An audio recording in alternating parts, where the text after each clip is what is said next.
So today we're joined by recording artist, author, Army vet, influencer, Jennifer Messina.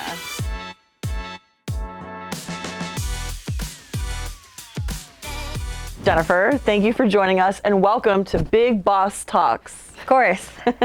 So let's start from the beginning. Tell me a little bit about where you're from and your background. So, when I was a little kid, I grew up in New Rochelle, New York, in the Westchester County, greater New York City area. And, we lived in a small apartment, and my parents loved MTV and VH1. I mean, in the 90s, that's when it was really starting to pop off. I would mimic Britney Spears and Christina Aguilera. Like, I wanted to be them. So I was always just putting on a show. And shortly after, like when I was 8 years old, I'd moved to small town New Hampshire, and my parents wanted to integrate me into the community. So they put me into music lessons. And, through all that process, I started doing talent shows and variety shows and all of that. So music just became my focus as a kid until I finally graduated high school and I went to college. And when I went to college, I got accepted to the Berklee College of Music in Boston. Ooh. And that's where things started to be a little more serious in my life. Like, I can't say that I was in commercials as a kid or, doing LA or New York City things. Everything I was doing was like small town community. How did you get to where you are today and who inspired you? I was in the middle of Missouri. I was going to a military training school. At this military training school, I was there for 5 months in the middle of nowhere, and I just didn't know what to do. And you'll learn about a lot of lessons in my life when, during COVID and all this stuff, when I'm forced to be locked down, I don't do well. So I start thinking of different things to do. So I found a local recording studio I was recording music out of. I was burning CDs that I was mailing to labels in LA. I didn't even know anything about this industry. 2 weeks before I graduate the course, I decide, fuck it. I'm going to drive in my car and keep driving cross country. And then 2 weeks later, I was in LA, and I was a small 23-year-old, no idea what I was doing, didn't know a single damn person here. And I was just, okay, there's a poster right there. I'm going to show up at that audition. And then maybe I would miss the audition because it wasn't properly posted, or I stood in that long central casting line before you had to do it online. You'd have to be there at 4 a.m. for the door to open at 8 a.m. just so I could be in 3 seconds of like a TV show. Wait, did you move? Oh, I know. We're having a blast, and I'll make sure nothing gets broken while you're gone. More with Kelly and Christina when we come back. Who are some of the women in the industry that you look up to? There's a lot of boss-ass women in the industry. A lot of them that are slowly becoming industry executives. And, one person I really, really look up to, and she may not know it, it's one of the reasons why I decided I could move out here and I could do things, was my friend Ghost in Real Life. She is a producer. Ghost in Real Life is actually an acronym for girl, because she was also Berklee. Yeah, Ghost in Real Life. G-R.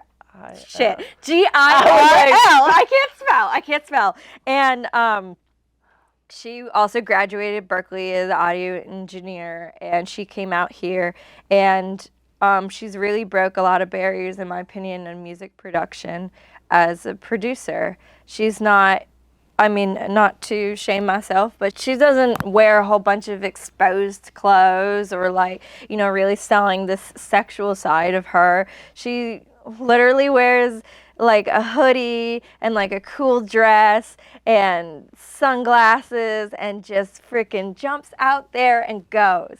And that person really inspired me a lot to just say, I'm just going to go out there and be 100% myself. I don't have to sell myself. I don't have to be some version that everyone else wants me to be. I mean, I do like dressing up and being sexy, so this is for me. But she really inspired me to say, Jen, you just gonna go out there and be yourself. As an artist, how important is it to you to be open about your sexuality? The thing about music is it's very pure and vulnerable. So if I'm not being 100% myself and being 100% honest with the audience that's listening, then why would you buy into my stuff? Why would you buy into things that are super unrelatable? I mean, look, we look at people like Lady Gaga and Katy Perry, and they wear all these extravagant clothes, but like they're still 100% being themselves in the sense of their imagination through their art.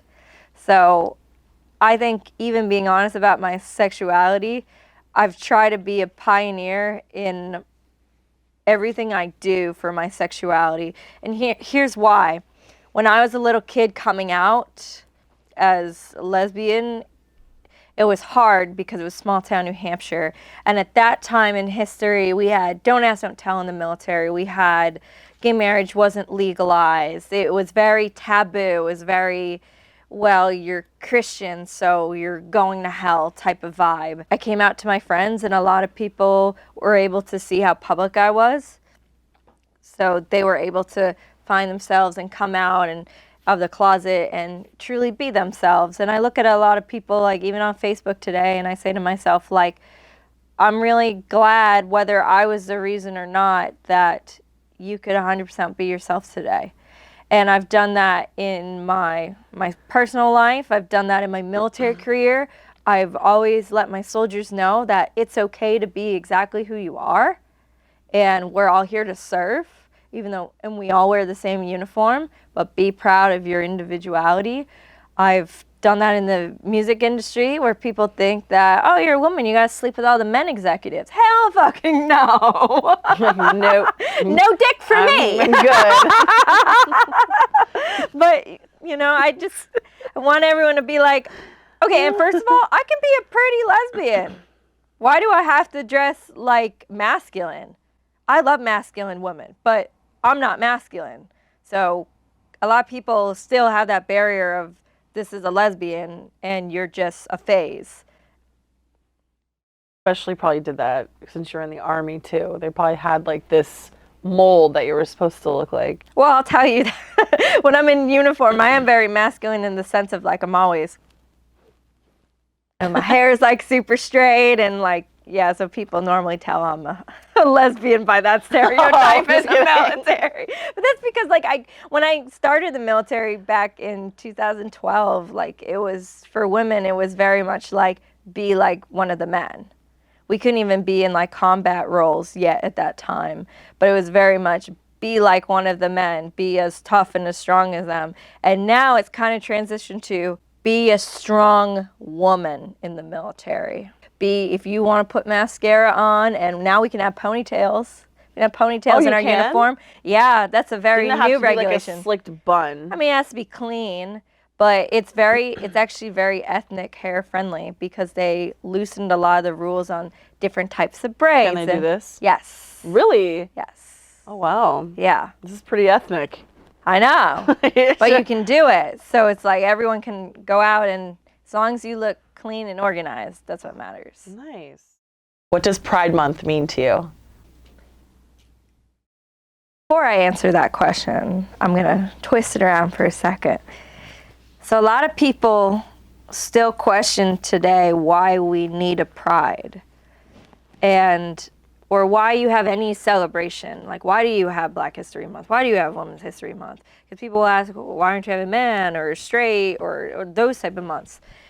Because these groups still need recognition, because we are still fighting the fight to be recognized and treated with equity.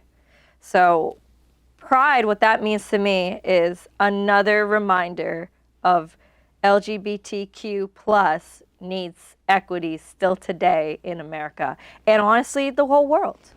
We still have countries like Uganda, they're going through a legislation right now, one of the strictest legislations they've ever done. So what Pride means to me is still fighting for equity across the world. And Pride is not just June. Yes, that's our big political month where we're gonna go all out, but Pride is every single day. When did you know you had the ability to write your own songs? I do, but I collaborate a lot. So all my songs are mental health based. Even like the ones that sound like more like my last song, Fall to My Knees. People would be like, how the fuck is that a mental health song? Fall to My Knees is not about physically falling to my knees. It's about when you're dating someone who's a player or a cheater or like the world revolves around them type of mindset, and they like keep you in the relationship, but they're still walking around and talking and doing their bullshit. Fall to my knees is I'm going to become such a strong, independent woman that you're going to fall begging for me, but I'm not necessarily going to take you. Well, honestly, I advise everyone, don't take that person. Let them keep begging, but you keep living your life, girlfriend.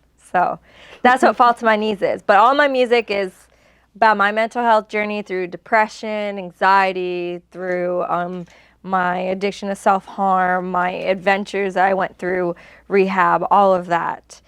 And it's supposed to be relatable and say, look, just because I'm out here living my life and doing my thing doesn't mean everything's always perfect up here. So it doesn't have to be perfect for you. What's one thing that people are generally surprised to find out about you? People are surprised to know that I'm actually really introverted. I like to sit, I know, what the fuck? Everyone's like, what the fuck? I'm really actually introverted. Really introverted. Okay, here's why. So, my girlfriend and I live in Virginia. I live here in LA. I'm bi-coastal, not bisexual. But anyways, I love to just sit at home and watch Real Housewives with my 2 dachshunds and my 2 cats and my girlfriend. And just sit. We have like a round couch, just like this. And we just sit there in blankets, no bra, t-shirt, and just like watch TV all day, or like hang out with my stepkids and step-grandkids and just like play around, and it'd be like a very intimate, just us thing. I really enjoy being a stepmom and being very introverted in small town. Stepmom. I am. Step-grandma. That's another surprise too. Surprise!